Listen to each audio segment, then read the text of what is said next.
Inspirasi Alkitab untuk 4 Februari dari Perjanjian Baru, Kitab Matius 19,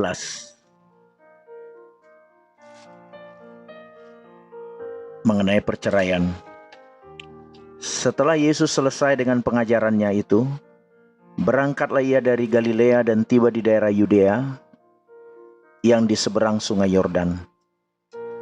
Orang banyak berbondong-bondong mengikuti dia, dan ia pun menyembuhkan mereka di sana.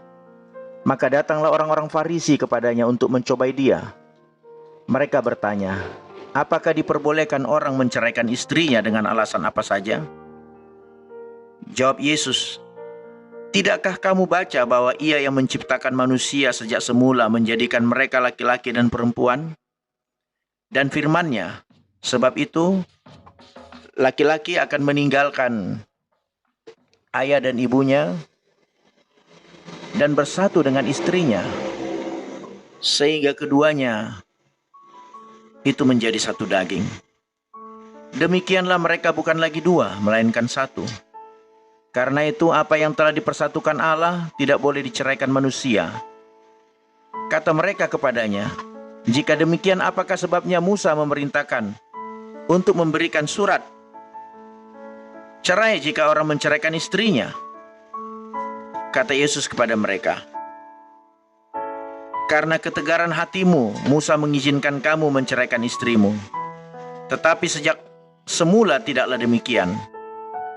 Tetapi aku berkata kepadamu, barang siapa menceraikan istrinya kecuali karena zina, lalu kawin dengan perempuan lain, ia berbuat zina.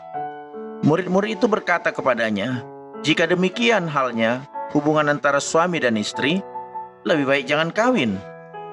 Akan tetapi ia berkata kepada mereka, tidak semua orang dapat mengerti perkataan itu, hanya mereka yang dikaruniai saja. Ada orang yang tidak dapat kawin karena ia memang lahir demikian dari rahim ibunya. Dan ada orang yang dapat dijadikan demikian oleh orang lain. Dan ada orang yang membuat dirinya demikian karena kemauannya sendiri, oleh karena kerajaan sorga. Siapa yang dapat mengerti, hendaklah ia mengerti.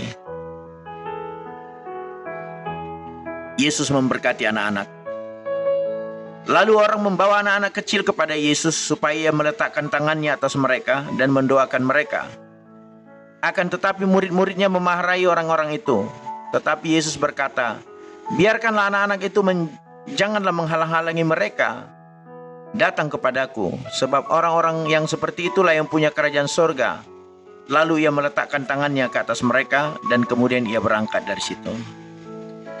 Inspirasi Alkitab. Tetaplah pada jalurnya Tuhan dalam setiap relasi atau hubungan kita. Ajaran Yesus tentang relasi atau hubungan sangat penting bagi kehidupan kita sendiri dan bagi sesama. Oleh karena itu, Tuhan menentukan lembaga keluarga, yaitu melalui pernikahan. Orang-orang Farisi bertanya kepada Yesus tentang perceraian, tetapi dia menjawab dengan menjelaskan tentang pernikahan. Dia kembali ke inti utama. Yesus mengutip dari Kejadian 2 ayat 24, sebab itu seorang laki-laki akan meninggalkan ayahnya dan ibunya dan bersatu dengan istrinya, sehingga keduanya menjadi satu daging. Ayat dari Kejadian ini dilihat sebagai ayat pengingat untuk pernikahan. Tidak hanya dalam Perjanjian Lama, karena Paulus di dalam Efesus 5 ayat 31, pernikahan mengarah kepada tindakan manusia untuk membuat komitmen seumur hidup dengan pasangan, yang kemudian mengambil prioritas bahkan atas hubungan orang tua. Ini mengharuskan pasangan bersatu. Kata Ibrani berarti secara harfiah terikat bersama, tidak hanya secara fisik dan biologis, tetapi secara emosional, psikologis, sosial, dan spiritual. Ini adalah konteks Kristen dari kesatuan satu daging. Perizinan mengenai perceraian, orang-orang Farisi bertahan dengan pertanyaan mereka tentang perceraian. Mereka menyinggung tentang perintah Musa Yesus menjawab dengan mengatakan bahwa Musa mengizinkannya karena hatimu keras. Dan dengan berani menghadapi orang-orang, menggunakan ketentuan hukum untuk meninggalkan istri mereka. Ketentuan Musa untuk perceraian mengingatkan kita akan kasih karunia dan belas kasih Allah dalam situasi di mana kita gagal mencapai kehendaknya. Tetapi Yesus mengatakan bahwa perceraian tidak pernah dibenarkan. Banyak dari mereka yang telah mengalami rasa sakit karena perkawinan yang rusak. Panggilan untuk melajang atau berselibat, Yesus berbicara tentang 3 jenis kelajangan. Pertama, secara genetik atau keturunan, ada yang terlahir dari rahim ibu, sehingga mereka tidak memiliki minat atau ketertarikan untuk menikah. Kedua, ada orang yang dijadikan demikian oleh orang lain. Mereka yang tidak pernah diminta atau diterima. Ketiga, ada dengan keputusan sendiri atau kehendak sendiri. Mereka yang ada demikian karena kemauannya sendiri oleh karena kerajaan sorga.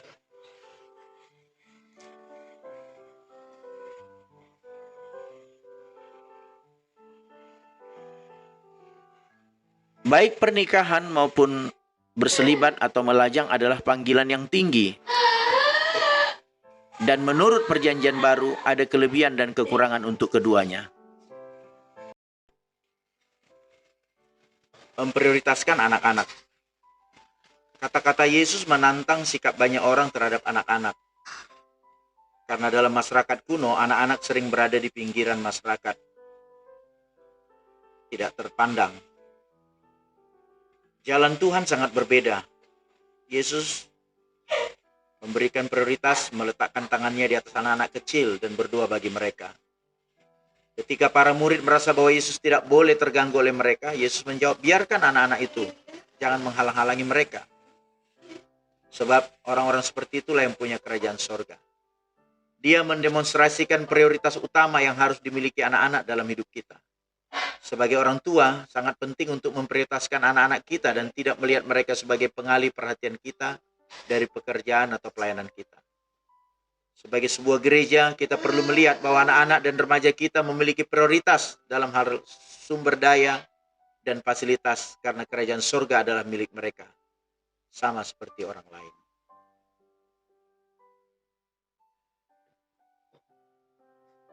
Matius 19 ayat 16 hingga 30. Orang muda yang kaya. Ada seorang datang kepada Yesus dan berkata, "Guru, perbuatan baik apakah yang harus kuperbuat untuk memperoleh hidup yang kekal?" Jawab Yesus, "Apakah sebabnya engkau bertanya kepadaku tentang apa yang baik? Hanya satu yang baik. Tetapi jikalau engkau ingin masuk ke dalam hidup, turutilah segala perintah Allah." Kata orang itu kepadanya, "Perintah yang mana?" Kata Yesus, "Jangan membunuh, jangan berzina, jangan mencuri, jangan mengucapkan saksi dusta. Hormatilah ayahmu dan ibumu, dan kasihilah sesamamu seperti dirimu sendiri." Kata orang muda itu kepadanya, "Semuanya itu telah kuturuti, apalagi yang masih kurang." Kata Yesus kepadanya, "Jika engkau hendak sempurna, pergilah, juallah segala milikmu dan berikanlah itu kepada orang-orang miskin. Maka engkau akan beroleh harta di sorga. Kemudian datanglah kemari dan ikutlah aku." Ketika orang muda itu mendengar perkataan itu, pergilah ia dengan sedih, sebab banyak hartanya. Yesus berkata kepada murid-muridnya, "Aku berkata kepadamu, sesungguhnya sukar sekali bagi seorang kaya untuk masuk ke dalam kerajaan sorga. Sekali lagi aku berkata kepadamu, lebih mudah seekor unta masuk melalui lubang jarum daripada seekor kaya masuk ke dalam kerajaan Allah." Ketika murid-murid mendengar itu, sangat gemparlah mereka dan berkata, "Jika demikian, siapakah yang dapat diselamatkan?" Yesus memandang mereka dan berkata, "Bagi manusia hal ini tidak mungkin, tetapi bagi Allah segala sesuatu mungkin." Upah mengikut Yesus. Lalu Petrus menjawab dan berkata kepada Yesus, "Kami ini telah meninggalkan segala sesuatu dan mengikut Engkau. Jadi apakah yang akan kami peroleh?" Kata Yesus kepada mereka, "Aku berkata kepadamu, sesungguhnya pada waktu penciptaan kembali, Apabila Anak Manusia bersemayam di tahta kemuliaannya, kamu yang telah mengikut aku akan duduk juga di atas 12 tahta untuk menghakimi ke-12 suku Israel. Dan setiap orang yang karena namaku meninggalkan rumahnya, saudaranya laki-laki atau saudaranya perempuan, bapak atau ibunya, anaknya atau ladangnya, akan menerima kembali 100 kali lipat dan akan memperoleh hidup yang kekal. Tetapi banyak orang yang terdahulu akan menjadi yang terakhir, dan yang terakhir akan menjadi terdahulu. Inspirasi Alkitab. Bersama Tuhan tidak ada yang mustahil. Apakah kita kadang menghadapi yang nampaknya mustahil?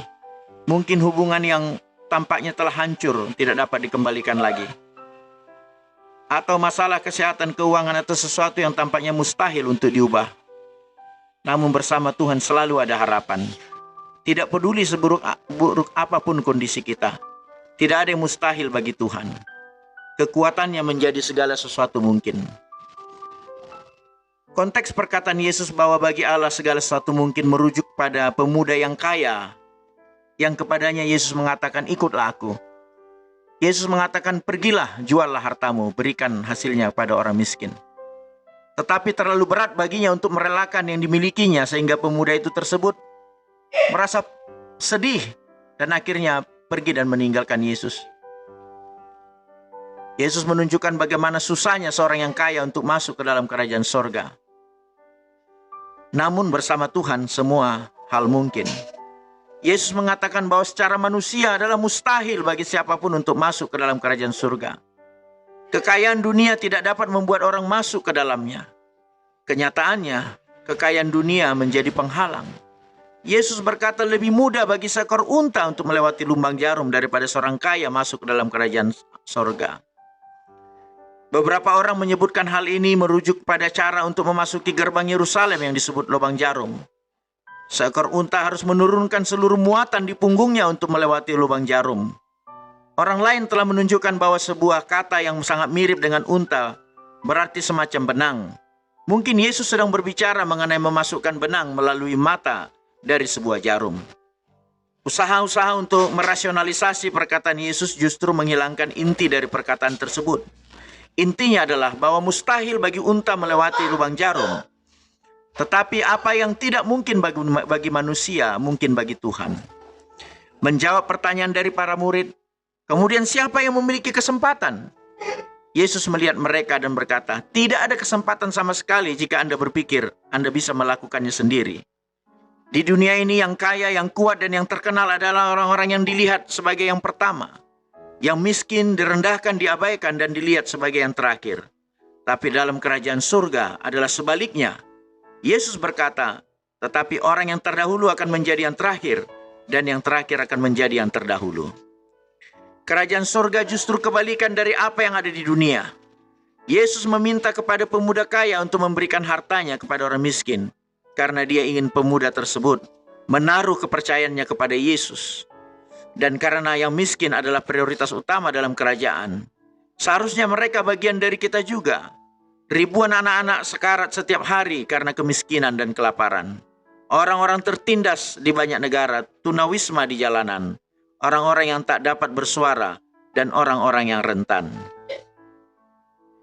Yesus jarang mengatakan orang-orang untuk memberikan semuanya, tetapi dalam kasus ini ia melakukannya. Untuk setiap orang ada harga untuk mengikut Yesus. Ada harga yang harus dibayar untuk merelakan sesuatu yang berharga bagi kita. Ada hal yang terlihat sebagai harga untuk merelakan sesuatu, tetapi yang kita tahu hal itu adalah salah. Berapapun harganya itu tidak sebanding dengan apa yang dilakukan Yesus untuk menjadikan kehidupan kekal menjadi mungkin bagi kita. Dan tidak sebanding dengan harga untuk tidak mengikut Yesus. Pemuda kaya tersebut telah melewatkan banyak hal. Lebih lagi hal itu tidak dapat dibandingkan dengan apa yang kita terima. Dan setiap orang yang telah meninggalkan rumahnya atau saudaranya, ibunya atau istrinya atau anak-anaknya atau ladangnya demi aku, akan menerima 100 kali lipat dan akan mewarisi kehidupan yang kekal.